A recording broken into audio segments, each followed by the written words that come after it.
My family spent $30K on a trip to escape a secret. They abandoned the woman who had paid for everything and thought she was just an old fool.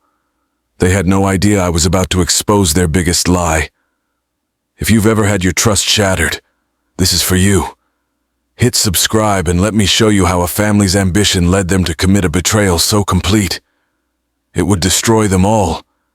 My grandmother was supposed to pay for our family trip, but I uncovered her secret and realized the entire family was running from their past. The past that she had paid for with her silence. I'll tell you how my grandmother was supposed to pay for our family trip, and in doing so, she gave me the one thing they couldn't take the truth. My grandmother, Esther, was supposed to pay for our family trip, and I was excited. More than excited. Really. I felt like this was my chance to finally belong. To be more than just the quiet kid in the background of all the family photos. It was supposed to be a grand tour of Australia, and for a family like mine, a family obsessed with appearances and success, this trip was a massive deal. My parents, Richard and Lisa, and my Aunt Sarah and Uncle Mark, they never missed a chance to remind everyone just how far they'd come in life. This trip was their trophy, proof of their success. But they wanted my grandmother to pay for it. And she did, without hesitation. She'd always been that way, generous to a fault, always putting everyone else first. As the months passed, the excitement in the house was contagious. My cousin, Mark, even made a running joke that his favorite travel hack was having Grandma Esther pay for everything. I smiled, but even then, a tiny thorn of unease pricked at my heart. It just didn't feel right. My family was wealthy. Richard and Lisa were partners in a high-powered financial firm in Chicago. They had the money for this trip, and a dozen trips just like it. Yet, they wanted to take everything my grandmother had worked for, her entire life savings. I felt a sense of dread, but I pushed it down because I wanted to believe in the best. I wanted to believe that this was a new beginning for my family, a chance for us to truly be close for once. I wanted to believe this trip was a gift to her, a way of thanking her for everything. I was so wrong. I thought the real betrayal happened at the airport.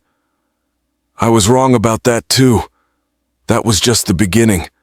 It all started the morning we were supposed to leave. The air in our house was thick with nervous energy, the kind you get before a massive event. Suitcases were packed, passports were checked, and everyone was buzzing with a kind of manic glee.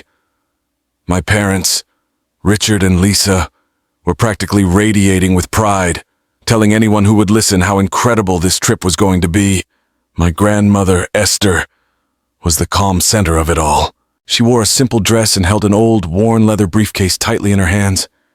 She had insisted on bringing it, saying it was just a habit. I helped load the car, feeling a surge of pride and protectiveness. It was a good feeling. The first time in a long time I felt like a real part of this family. We drove to O'Hare International Airport, the Chicago skyline a blurry streak of steel and glass in the rearview mirror. As we neared the terminal, my parents, Richard and Lisa, veered off the road and pulled into the dark, multi-level parking garage. I was confused, and I looked back at my grandmother. She was staring at her hands, her expression unreadable. "What are we doing here?" I asked.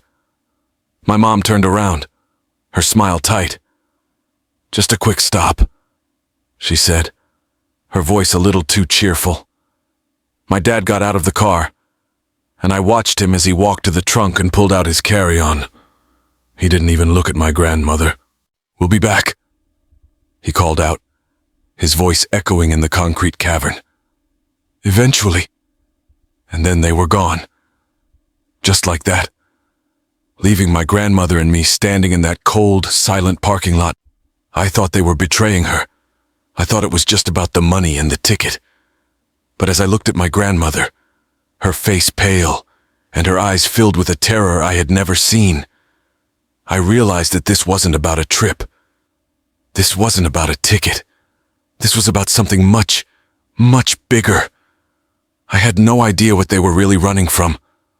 All I knew was that my grandmother was supposed to pay for our family trip, and now my family had vanished, leaving her in the cold, dark silence of the airport parking lot. And as I held her hand, I knew my own journey had just begun. It's funny how a single, devastating moment can suddenly unlock a lifetime of memories. Standing there in that parking garage, watching my family's car disappear, I felt a rush of emotions: betrayal, confusion, and a strange, cold clarity. All those years, all those little moments that never made sense, suddenly clicked into place. The pieces of a puzzle I never knew I was putting together finally came together. Growing up, my parents, Richard and Lisa, were all about image. My dad, a man who built his empire on ambition, always said, "Perception is reality." He was a master of it, but behind the perfectly manicured lawns and the expensive cars, our family was a hollow, echoing shell. I was the second child, the younger brother, which meant I was always in the shadow of my older brother. James was the golden boy. He had the looks, the charm, and the confidence that my parents lived for. He was destined for greatness, and my job was simply to exist in the background, to not mess things up. I was good at it, too. I was the quiet kid who got A's in school, the son who never caused trouble, the one they could always depend on to stay out of the way. I was a safety net, not a star. My parents never said it outright, but I felt it. Every time I brought home a good grade, my dad would nod and say, "Good." But James got one too. Every time I showed them one of my short films, I was obsessed with making documentaries, with telling stories they'd smile politely and change the subject to James's latest lacrosse game or his new girlfriend. It was never malicious, just dismissive. It was like I was a background character in my own life story. The only person who ever truly saw me was my grandmother, Esther. She lived in a small, rustic cabin an hour outside of Chicago, a little sanctuary away from all the pretense. Every summer, I'd escape to her place, and she would let me film her, listening to her incredible stories about her life. She never talked about her past as a nurse, the job my parents always claimed she had. She just talked about numbers, charts, and moving assets. It was all so cryptic, so powerful. I loved those stories. I just thought they were her way of talking about her hobbies, not a hidden truth. I was an idiot. As I grew older, the distance between me and my family only widened. My parents poured all their energy and money into James, sending him to the best schools, funding his business ventures, and setting him up for what they called success. I was on my own. I worked 3 jobs to pay for college, while James got a brand new car as a graduation gift. I never complained. I just got used to it. I got used to being the second-rate son, the good kid who wouldn't ask for much.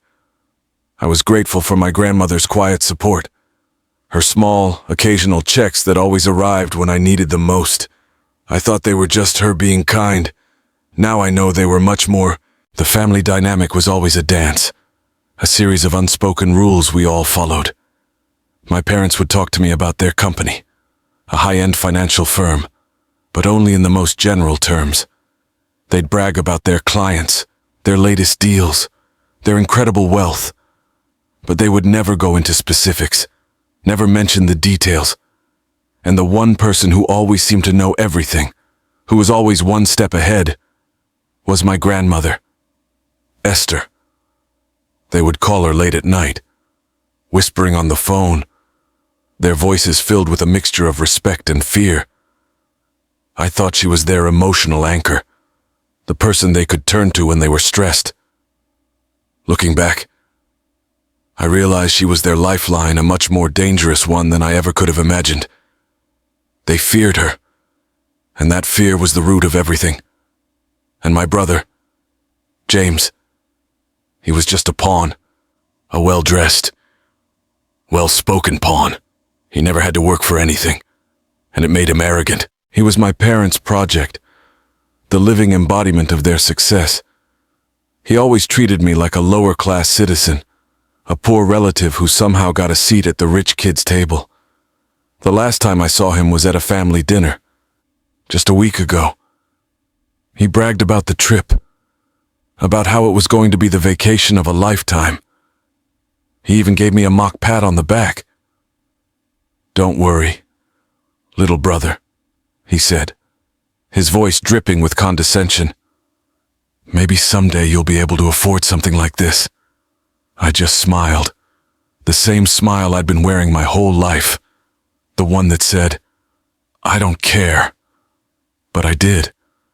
I cared that they were using my grandmother's hard-earned money to buy their lavish lifestyle, and I was so blind, so stupidly loyal, that I didn't see the truth, that my grandmother was supposed to pay for our family trip, and that trip was a lot darker than I ever knew.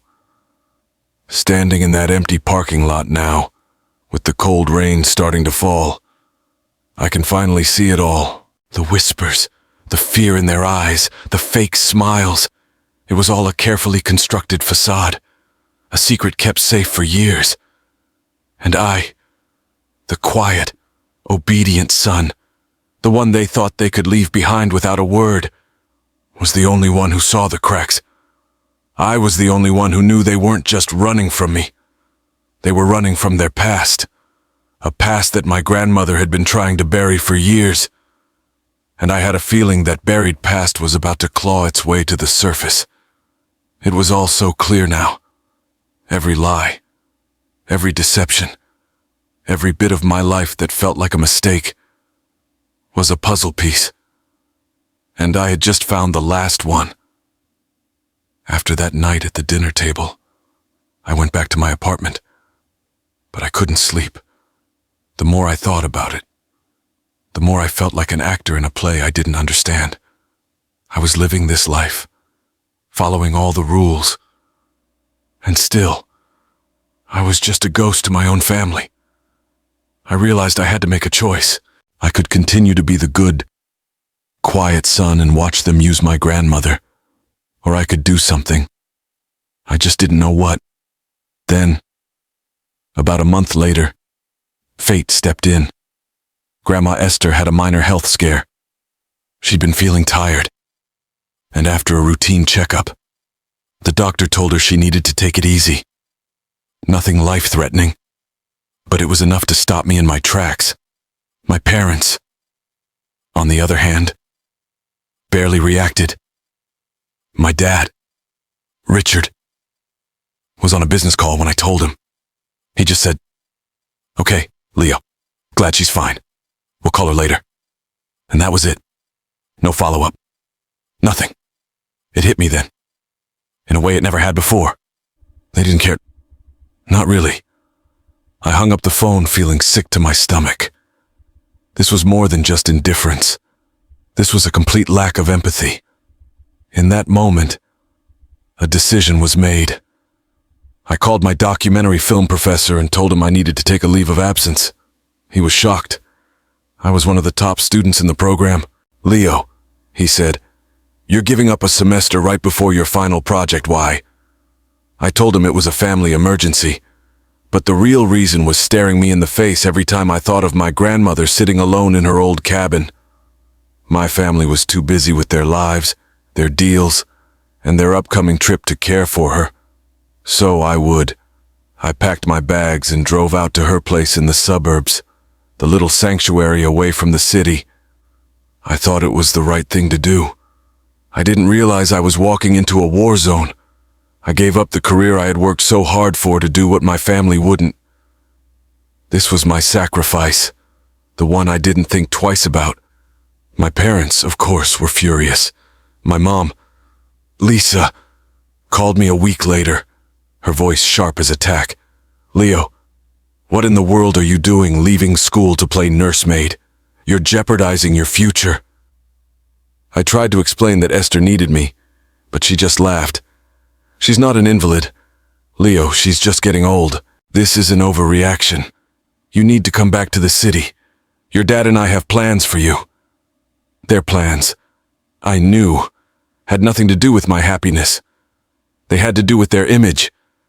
It was all so calculated. They had painted a perfect picture of their family, the successful patriarch, the ambitious matriarch, the golden son, and the quiet, obedient second son who would never step out of line. I was messing up their masterpiece. I was the one who was supposed to just accept that my grandmother was going to pay for our family trip, and I was supposed to be okay with it. But the more time I spent with Esther, the more I saw it. The phone calls from my parents, my Aunt Sarah, and my Uncle Mark. They were no longer those quick, polite greetings. Now, they were long, drawn-out conversations, filled with forced laughter and sickly sweet compliments. My Aunt Sarah, who rarely called, was suddenly texting my grandmother pictures of the Australian coast, with messages like, "Can't wait for us all to be here. Mom." My parents talked about the trip every time I was around, describing the luxurious hotels, the private tours, the gourmet meals. It was a pressure campaign, a slow, insidious push to get her to agree to pay for everything. They weren't asking. They were demanding. And it was all a negotiation. A very, very dangerous bargain. I could see the weariness in my grandmother's eyes. She was an intelligent, proud woman, and she knew exactly what they were doing. She never complained. She just smiled and nodded and said, "It sounds wonderful, dear." But I could feel her 1,000 miles away. I wanted to tell her to say no, to tell them they were selfish, that they were using her, but I knew she wouldn't listen. Her love for her children was a blind spot, a weakness they had been exploiting for years. I had to do something. So I did the only thing I knew how to do. I started a new documentary. It was a secret project, a hidden camera in my jacket, a microphone in my pocket. I told her I was just documenting her life for a school project, a way to tell the story of a woman I loved. I didn't know it, but I was really documenting the family's betrayal, the one that was about to unfold right in front of my eyes. I was looking for the truth. One afternoon, I overheard a conversation that sent a shiver down my spine. My dad called my grandmother, and I listened from the other room, filming on my phone. His voice was different this time. Not sweet, but sharp, demanding. "Mom, the transfer has to happen. Now. The auditors are on our case, and we don't have time. This is the last time. I swear." I saw my grandmother nod, her face calm, but her hand was trembling slightly. "I know, Richard," she said softly. "I'll take care of it."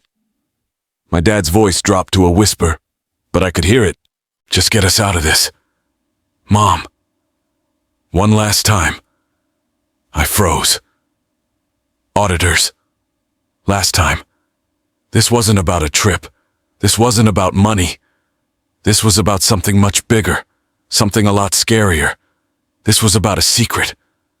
I didn't know the whole story, but I knew I was about to find out. I had to, because I felt a new kind of dread settle in my gut. I had just found the first crack in the facade, the first clue that my grandmother was supposed to pay for our family trip. But it wasn't a family trip at all. It was an escape, a desperate, dangerous escape from something I was just starting to see. And so, with that chilling conversation still ringing in my ears, I found myself in the passenger seat of our family car, driving toward O'Hare. The atmosphere was a strange mix of manic excitement and tense silence. My mom, Lisa, was humming to herself, scrolling through photos of Australian beaches on her phone. "Leo, honey, we're just going to do a quick double check of the bags," she said, her voice a little too high-pitched.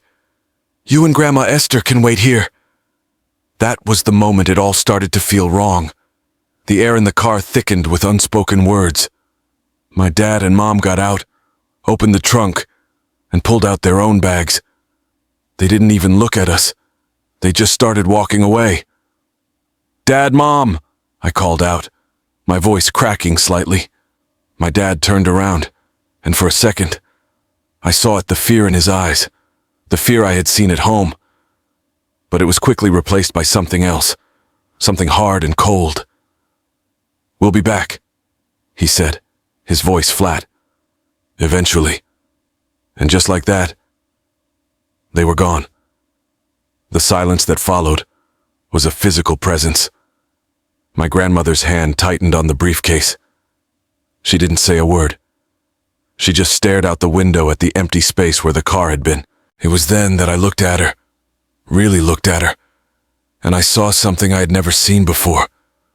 Her face was pale, almost gray, and her eyes were filled with a profound sorrow. It wasn't the sadness of a woman who had just been left behind. It was the pain of a woman who knew this was coming. This wasn't a surprise to her. It was a choice. Her choice. A chilling thought washed over me. My grandmother was supposed to pay for our family trip, but this wasn't an act of generosity. This was a payment for something else entirely, and they had just collected it. I wanted to scream, to run after them, to demand an explanation, but I knew it was pointless.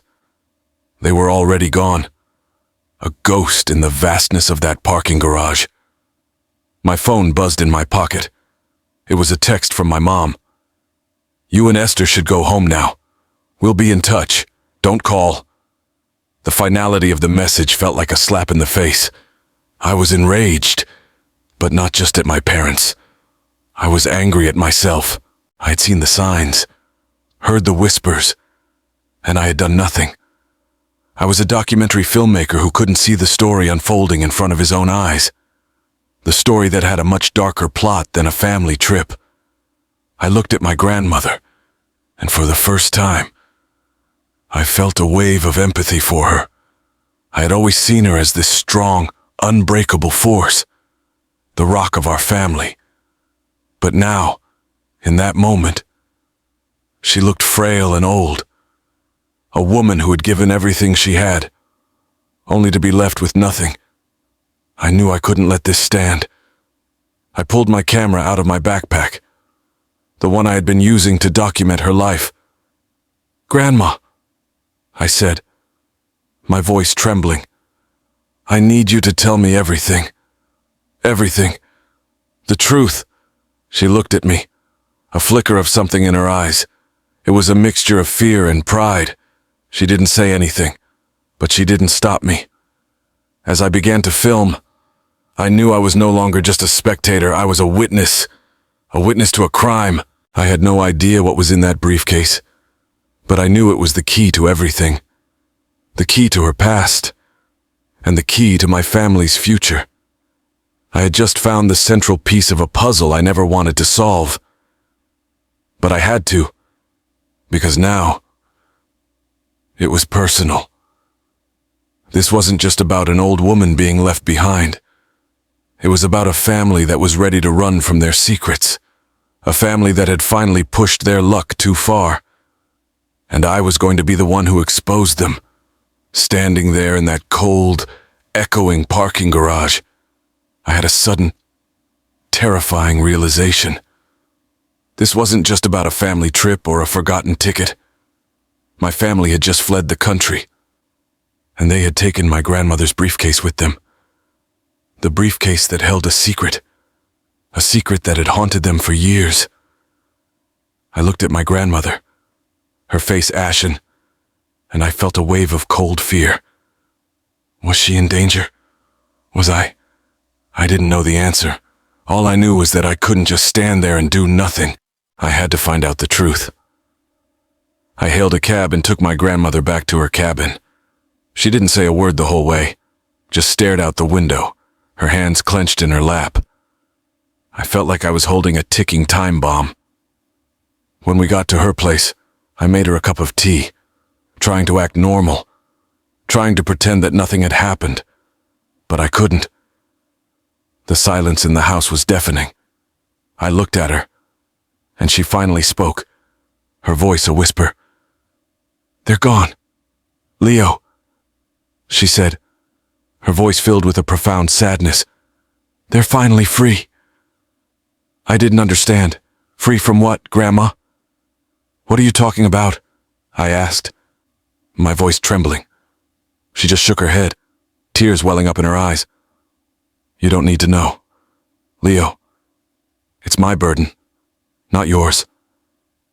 But I knew it was too late. It was already my burden. I sat her down and gently took her hand. "Grandma, I'm not going anywhere. We're in this together. Now, tell me everything. Everything." She looked at me for a long moment, then sighed. "It all started with the firm," she said, her voice filled with a kind of weary resignation.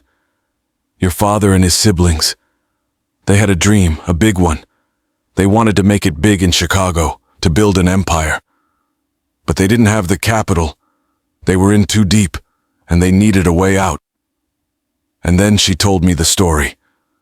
The story of how she, a brilliant but unlicensed financial consultant, helped her children build their empire.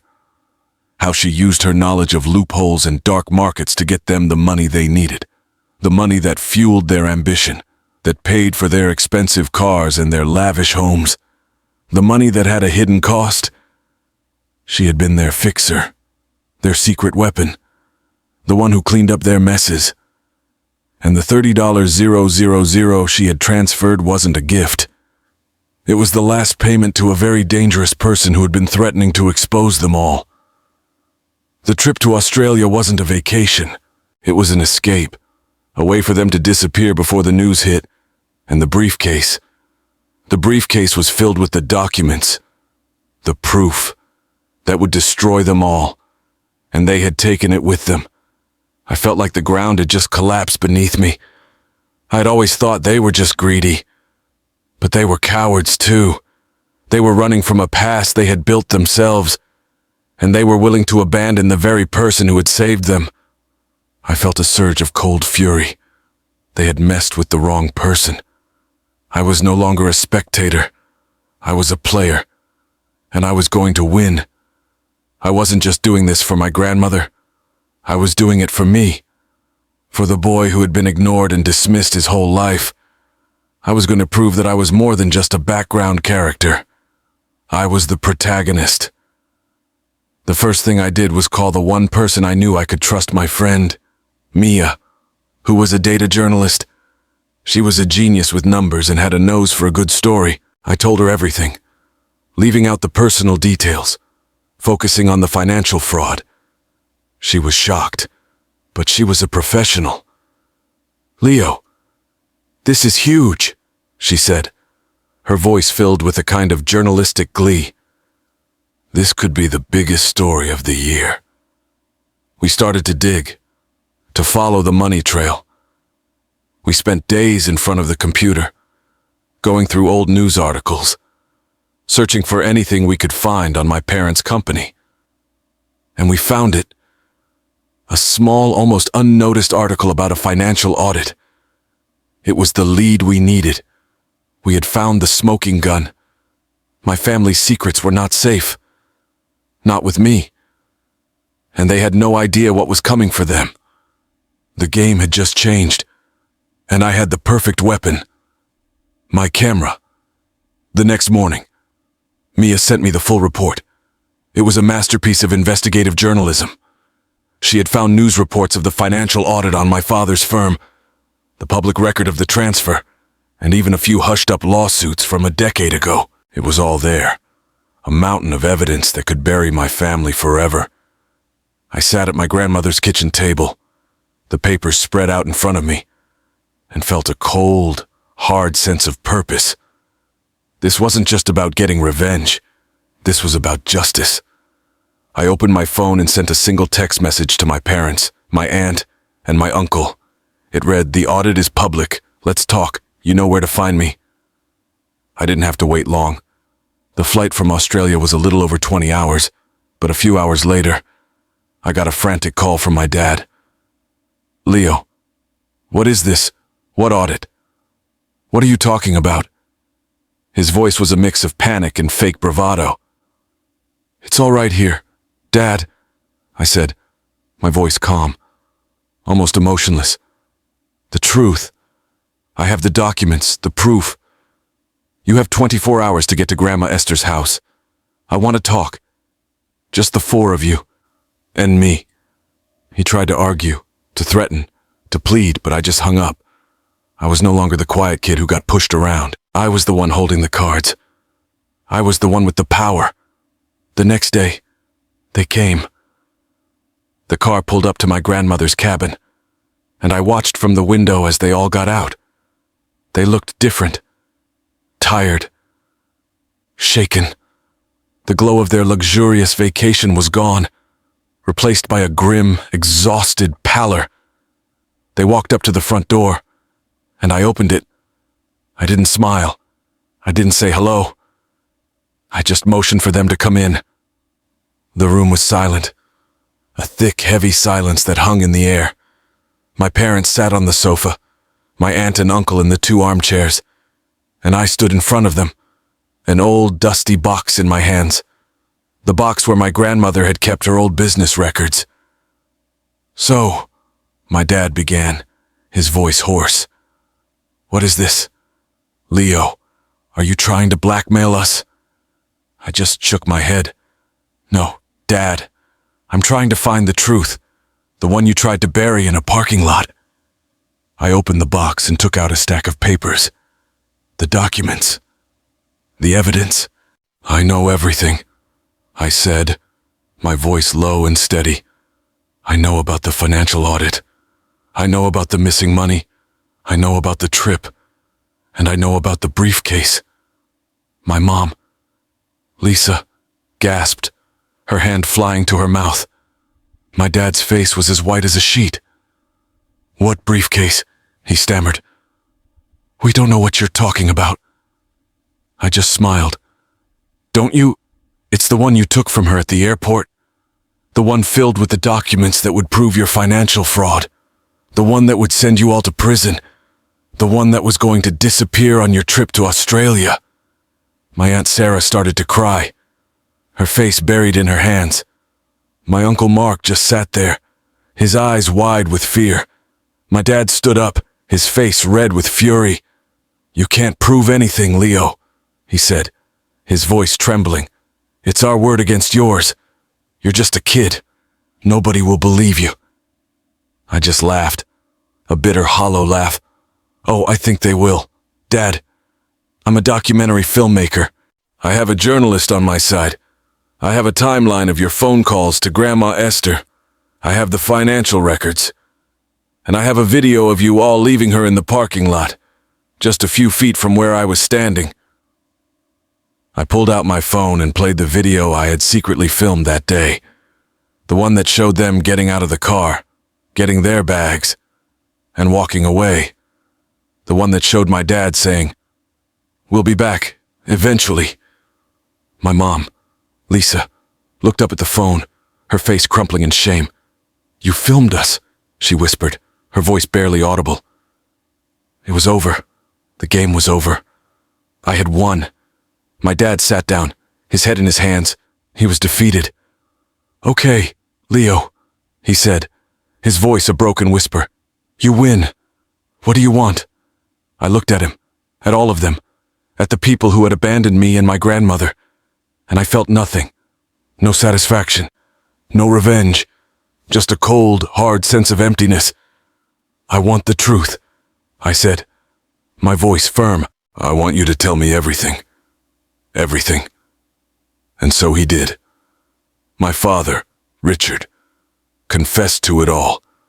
He told me about the firm, about the financial audit, about the person they had been paying off for years. He told me that they weren't just running away from the law. They were running from a secret that could destroy their entire lives. He told me that my grandmother was supposed to pay for our family trip. But it wasn't a family trip. It was a desperate escape. I let him finish, and then I laid out my terms. You will return the $30,000 to Grandma Esther's account, and you will sign over all rights to her estate to me. In return, I will give you the briefcase and all the evidence. I will be your lawyer, your protector. You'll be safe. But you will have nothing to do with me or my grandmother ever again. Your life is yours to live, but our lives are ours. We are no longer a family. That part of our story is over." They looked at each other, defeated. They had no choice. They had lost. I had won. But as I left the house, the papers clutched in my hand. I didn't feel victorious. I just felt alone. I had saved my grandmother, but I had lost my family, and I knew that some wounds never truly heal. The silence that followed their departure was heavier than any words they could have said. My mom's tears, my dad's broken posture, my aunt's rage, it all faded into a quiet nothingness. The papers were signed. The money was transferred back to my grandmother's account. And just like that, it was over. The victory I had fought so hard for felt hollow. I looked at the documents, the cold, clinical proof that I had won, and I felt nothing, just an overwhelming emptiness. I had saved my grandmother, but I had lost my family. And in that moment, I wasn't sure if it was worth it. I took my grandmother home. We didn't talk on the drive. We just sat there. Two people sharing a profound, unspeakable truth. When we got back to her cabin, she didn't touch the money. She didn't even look at her bank statement. She just sat in her favorite armchair, looking out the window, and for the first time in my life, she looked free. The burden of their secrets was gone. She was no longer a pawn in their game. She was just a woman, sitting in her own home, looking out at the world, and she was at peace. That was my true victory. In the days that followed, I just stayed with her. We didn't talk about the past. We didn't talk about them. We talked about her favorite flowers, the best way to bake a pie, the memories of her life as a nurse, the stories that were true, not the lies my parents had told me. We were two people who had been betrayed, but we found a way to heal. I realized that my grandmother's strength wasn't in her past as a fixer, but in her ability to find joy in the smallest things. Her garden, her home, the love she had for me. That was the real legacy she had left me. I decided to use the money my family had returned, the inheritance that would have been mine anyway. I couldn't just let it sit there. It was tainted. It was a reminder of what they had done. I had a new mission. I took the documents I had found and all the knowledge I had gained, and I started a new company. It was a financial consulting firm, but with a difference. It was built on a foundation of integrity, of honesty, of helping people build a life that was clean. That was real. It was a firm that would protect people from the kind of people my family had become. It was my way of taking something dark and turning it into something beautiful. It was my way of honoring my grandmother. I worked tirelessly, building the firm from the ground up. I put all my documentary skills into it, creating a website that was transparent, a video series that taught people about financial literacy, about how to protect themselves from people who would use them for their own gain. I became the kind of person my parents pretended to be. I became a man of integrity, a man who had earned his place in the world. I had no contact with my family. They tried to call a few times, but I never answered. They were ghosts to me now, a part of my past that I had to leave behind. I had won, but the victory wasn't in their defeat. It was in my growth. My grandmother passed away peacefully a few years later. She died in her favorite armchair, looking out the window, a look of profound peace on her face. I knew she was happy. She had seen me become the man she always knew I could be. She had seen me build a legacy of integrity, of love, of honesty, and I knew that was all she ever wanted. I had lost my family, but I had found myself. I had found my purpose. I had found my worth. And that's my story. It's a story of family, but not the one you'd expect. It's a story of betrayal, but also a story of triumph. It's a story about a kid who was left behind in a parking lot, only to realize that he was meant to build his own life, on his own terms. It's a story that taught me that sometimes the hardest truths are the ones that set you free, and that you can't choose the family you're born into, but you can choose the one you become. If you've ever felt like you're not enough, if you've ever felt betrayed or left behind, then this channel is for you. Here, we don't just tell stories.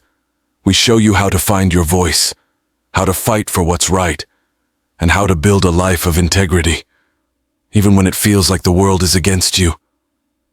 Don't be a spectator to your own life. Be the hero. If this story resonated with you, if it gave you hope, if it made you feel seen, then do me a favor. Hit that subscribe button right now. Leave a comment below with your own story of overcoming betrayal, and share this video with someone who needs to hear it. Because true strength isn't about what you can take. It's about what you can become. It's about building a legacy that's your own. That's the truth, and I'm here to help you find it.